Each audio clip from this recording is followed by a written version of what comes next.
Okay, so what if I told you there's a fragrance out there, like it costs just $11, but some enthusiasts, real fragrance heads, claim it rivals perfumes costing 10, maybe even 20 times more? You'd probably think, yeah, right, right. Well, that exact question, that kind of unbelievable claim, is what we're getting into today.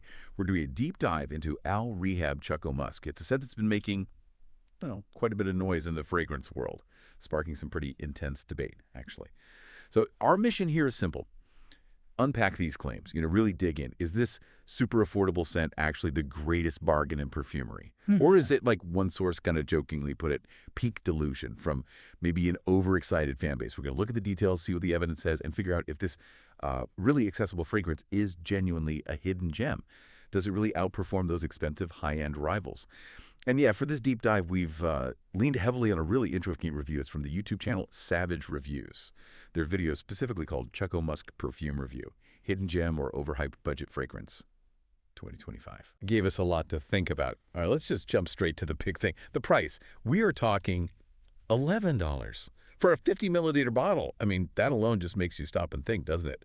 How can something that cheap, reportedly even compete with fragrances that cost, what, $60? Up to $300? Yeah, it's pretty wild. And Savage Reviews even mentioned comparisons to Tom Ford's chocolate scents. Yeah. Those things go for over $200 easy.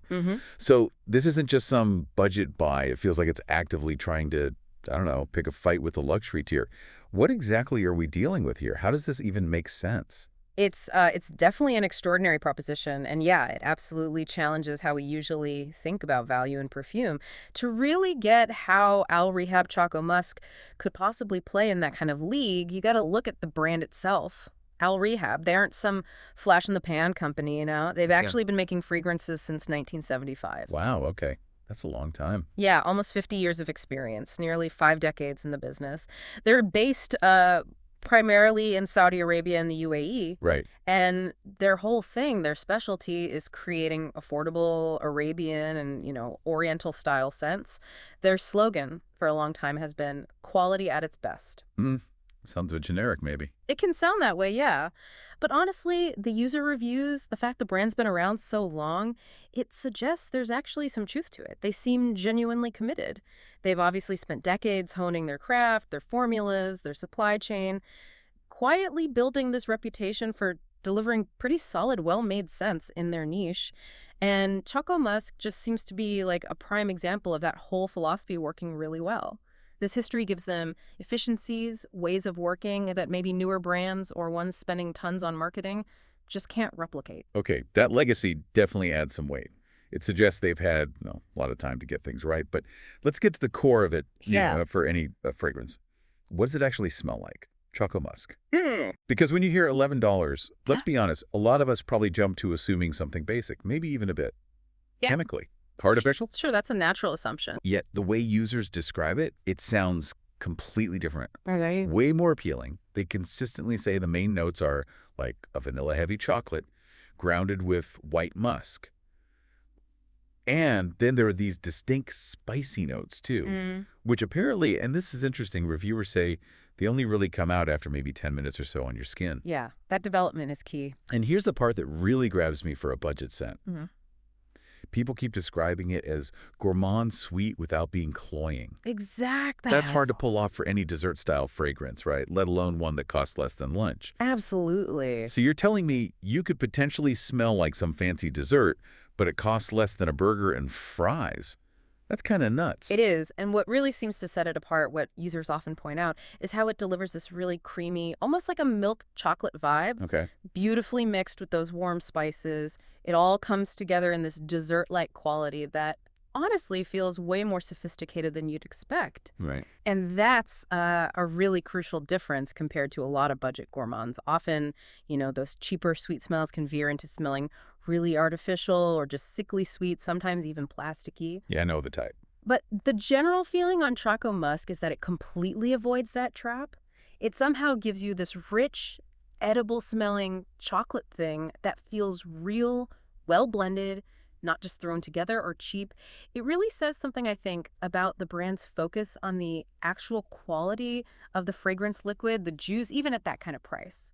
That definitely makes a strong case for the scent itself. But, in the fragrance game, a great smell doesn't mean much if it disappears after an hour. True. And this is where the performance claims for Choco Musk get really, really interesting. We're not just talking a nice smell here. We're talking serious longevity, like serious.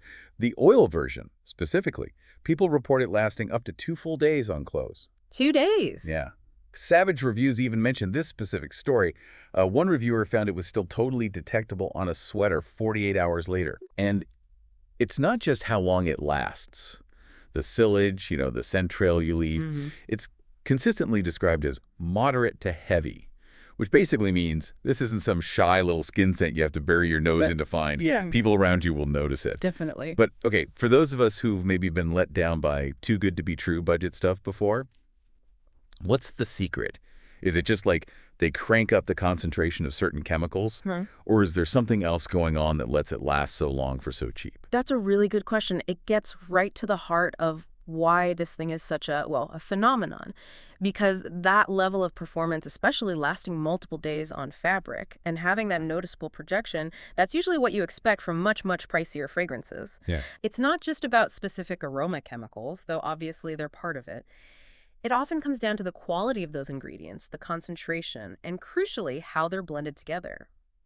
Look, many luxury brands use high concentrations, sure, but their final price gets massively inflated by, marketing, packaging, retail space, all that other stuff. Okay. Al Rehab, though, having focused on the actual product for so long, they seem to have refined their formulas to really maximize the impact and the staying power of their ingredients. So if you connect this to the bigger picture, getting this kind of longevity and projection from an $11 scent, it really does challenge our sort of baked-in ideas about price equals quality and perfume. It forces you to wonder what you're really paying for when you spend hundreds on a bottle, especially when you put it next to luxury brands like Tom Ford, who do similar gourmand profiles but charge, a whole lot more. It really does make you rethink the whole market, doesn't it? Which leads us right into this whole idea, this phrase people keep using, niche quality for drugstore money. You hear it all the time with Choco Musk among fragrance fans. But is that just good spin?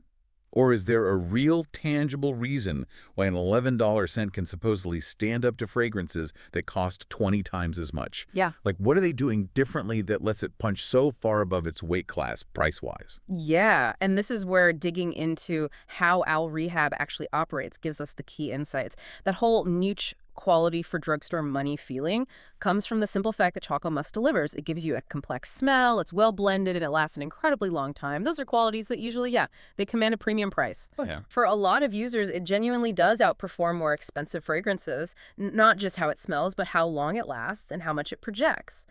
Now, the how, it comes down to a few key things where they really differ from luxury brands. First, like we said, those manufacturing processes honed over almost 50 years. That lets them streamline production costs like crazy. Efficiency, scale, stuff newer or smaller brands just don't have. Makes sense. Second, think about luxury brands. Massive investment in packaging, right? Sometimes it's like a work of art. Then there's the celebrity endorsements, the super fancy stores. Yep, millions on marketing. Exactly. Al Rehab, they seem to put their resources almost entirely into the fragrance oil itself, the juice. Their packaging is, let's be honest, basic, but it works and it keeps the cost way down. Right. Function over form. Precisely. And third, their distribution. In many places, it's more direct to consumer, or at least the channels are really efficient. That cuts out a lot of the retail markup layers. They basically prioritize getting the quality scent into your hands without all the extra costs tied to prestige branding.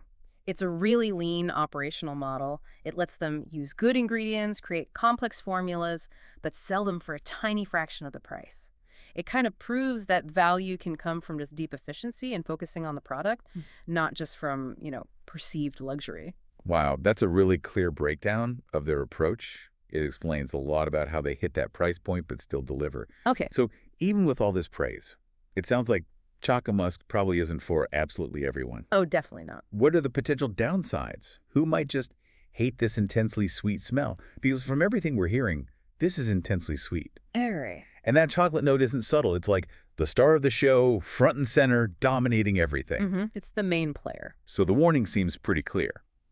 If you're not really into gourmands, those foodie scents, or if you just find vanilla gets too much, too overwhelming, then, this could honestly be your nightmare fuel. Absolutely. It's described as, what was it, unapologetic, dessert-inspired indulgence. That's a good way to put it. Zero subtlety. It's not trying to be some complex, balanced thing. It is full-on chocolate dessert in a bottle. That's a really crucial point to emphasize. Choco Musk knows exactly what it is, and it doesn't apologize for it. So yeah, if you prefer a fresh scents or florals or woody notes, or even gourmands that are maybe lighter or have more going on, Choco Musk probably isn't your jam. Right. But for the people who genuinely love those sweet, edible, cozy, comforting smells, it really could be a dream come true, especially for the price. Okay. And practically speaking, it's pretty easy to find. Usually comes in both a perfume oil, often a roller ball, Yeah. and an eau de parfum spray. So you have options depending on how you like to apply it or maybe the intensity you want. The packaging, yeah, it's simple. That keeps the cost down. But the quality control inside the bottle seems consistently good, which is important. Good point. And another detail, the alcohol-free oils are often marketed as halal compliant. Oh, interesting. Yeah, meaning they follow Islamic guidelines on ingredients and how they're made. That definitely opens it up to a wider, more diverse group of customers. And maybe most importantly, the distribution is really wide. They ship globally. So it's actually remarkably easy for fragrance lovers all over the world to get their hands on it. Okay, so wrapping this up, what does this all mean for you listening right now? Well, for just $11, seriously, less than you'd pay for a movie ticket these days, you are looking at potentially incredible value. If, and this is the key if, your personal taste leans towards those sweet, gourmand, chocolatey profiles. It's really hard to argue with that kind of value proposition in any market, but especially in perfume, where prices can be so high. Absolutely. The whole risk-reward thing here is just incredibly low, like Savage Reviews put it pretty well. Worst case scenario, you're out $11, and maybe you find it works as a decent room spray if it's really not for you. Yeah, true. Best case, you stumble upon this amazing hidden gem that honestly performs better than fragrances costing 20 times more, giving you access to this really enjoyable scent experience without having to spend a fortune. You know, this whole thing really makes you stop and think, doesn't it? It prompts maybe a deeper question. How much of our idea of quality is actually about the product itself, the ingredients, the blend, how long it lasts, and how much of it is just influenced by, the brand's marketing hype, the fancy bottle, the price tag, or even just our own assumptions about what luxury is supposed to be? Maybe sometimes the real value, the real gems are found when something defies those expectations, when it challenges those assumptions we hold, definitely gives you something to mull over about where the real treasures might be hiding in plain sight.